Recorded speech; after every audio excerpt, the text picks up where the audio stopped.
Então, galera, agora eu vou gravar um vídeo sobre o dono da casa que eu morei lá, tá? Ele era pastor evangélico, a esposa dele era diaconisa. Era uma igreja que ficava no próprio quintal dele, num cômodo lá. Mas quem frequentava a igreja era só ele, a esposa e os filhinhos pequenos dele. Os filhos maiores, né? As filhas maiores não frequentavam, não.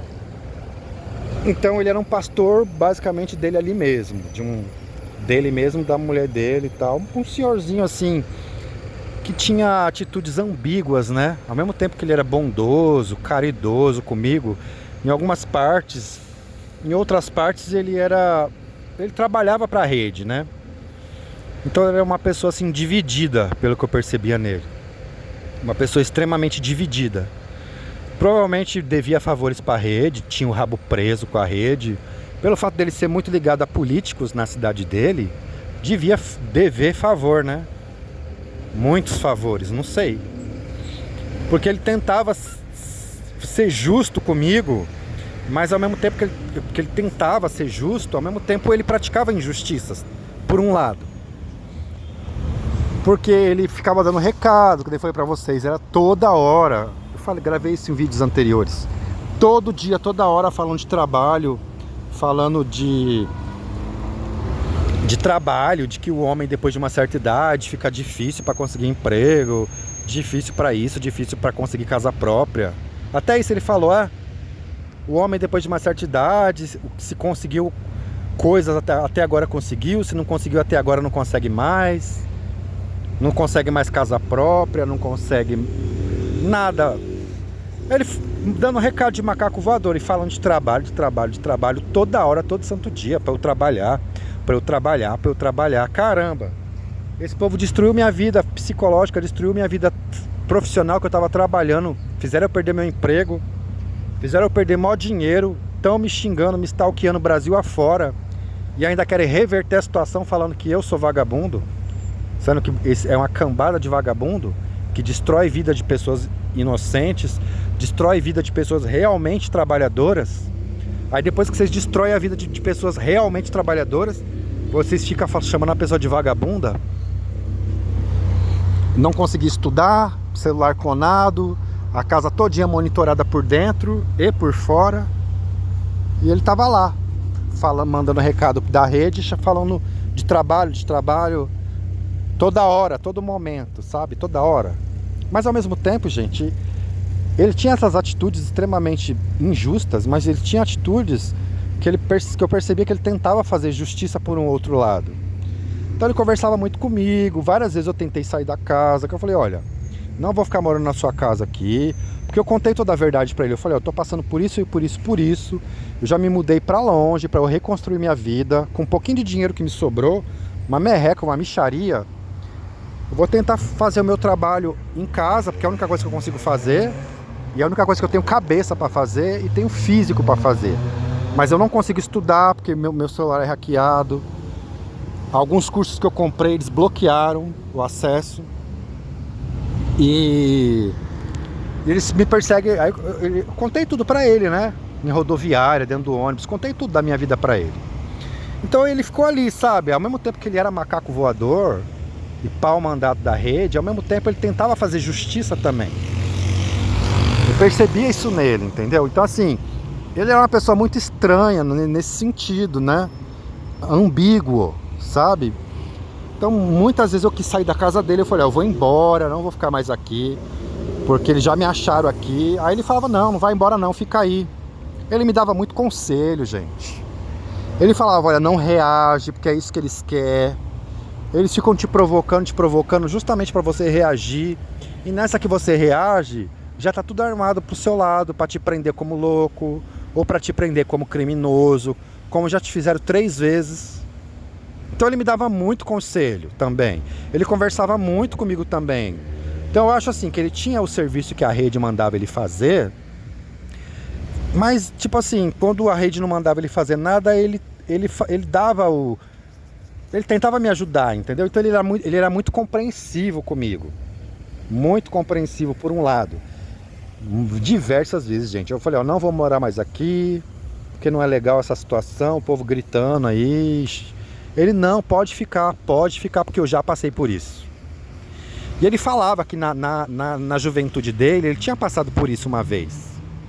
Que do nada, pessoas começaram a perseguir ele, do nada.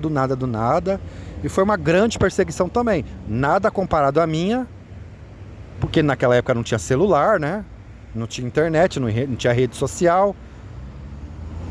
Era uma perseguição local ali. Mas foi uma perseguição, que ele me contou mais ou menos a história dele, que ele passou por isso também. Então ele falava assim, eu te entendo, porque eu passei por isso.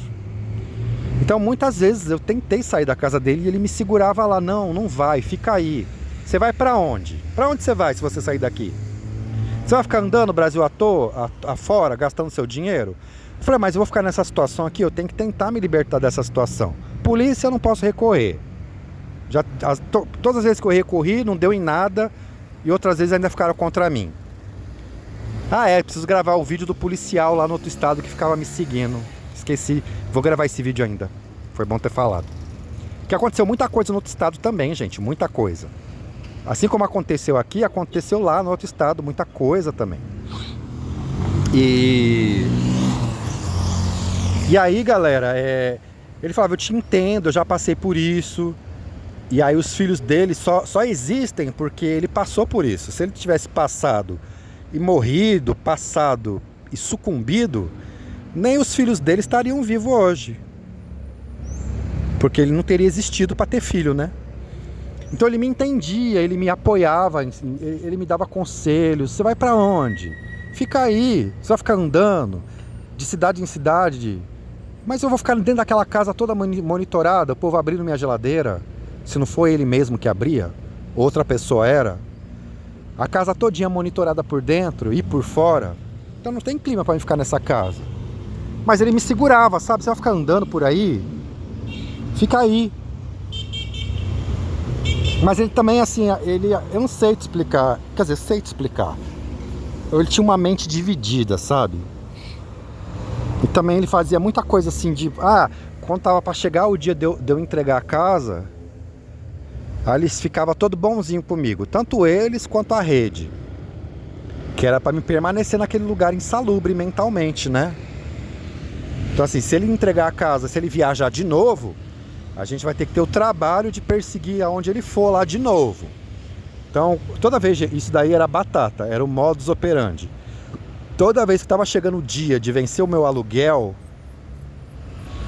em que eles queriam que eu permanecesse ali, que eu não saísse, tanto o pessoal da casa, até os filhos do dono, desse senhor que eu tô falando, que eles mesmo cometiam stalking, e toda a rede ficava bonzinho, boazinhas, todo mundo ficava bonzinho. Aí passava o dia de pagar aluguel, quando eu pagava o aluguel, que eu resolvia ficar mais um tempo, imediatamente no outro, na mesma hora, que eu tinha acabado de pagar aluguel, parecia que eles estavam só esperando, sabe? Na hora que eu pagava lá, eles acordavam. Aí começava tudo de novo. Isso aconteceu várias vezes, tá, gente? Várias vezes. Teve vez de eu arrumar minha mala e tá com a mala toda pronta, mas eu tava todo quebrado. Eu tava todo quebrado com essas minhas dores. E eu não tinha força realmente para suportar uma viagem ali com um monte de mala. Eu não tinha força. Eu arrumei a mala todinha, chegou a hora de ir embora, eu tava todo quebrado. Eu peguei e não saí da casa, não. Mas outras vezes que eu já tinha arrumado tal a mala, que eu falei, vou entregar a casa, ele me segurava ali, entendeu? E quando eu resolvia ficar, tava todo mundo bonzinho. Era só eu pagar o aluguel. Na hora que eu pagava o aluguel, que viam que eu ia ficar mesmo, aí começava tudo de novo. Eu tô falando da rede, tá? A rede, ele não vai embora mais não, vai continuar aqui? Então beleza.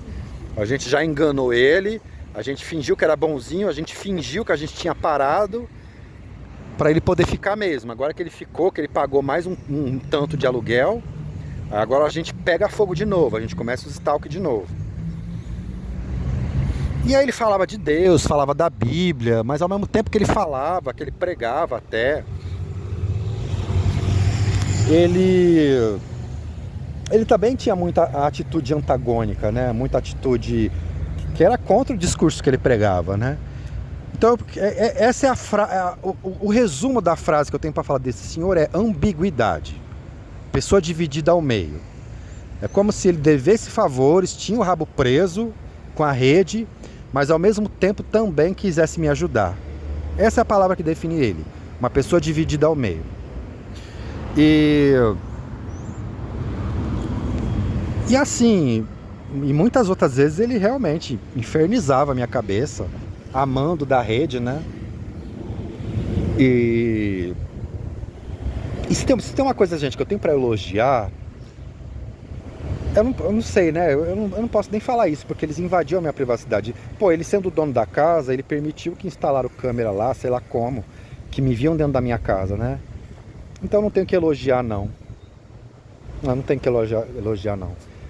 Eu ia fazer um elogio aqui, mas não vou elogiar, não, porque não tenho que elogiar. Então é isso, gente. Esse daí era o perfil do dono da casa. Era um senhorzinho de idade já.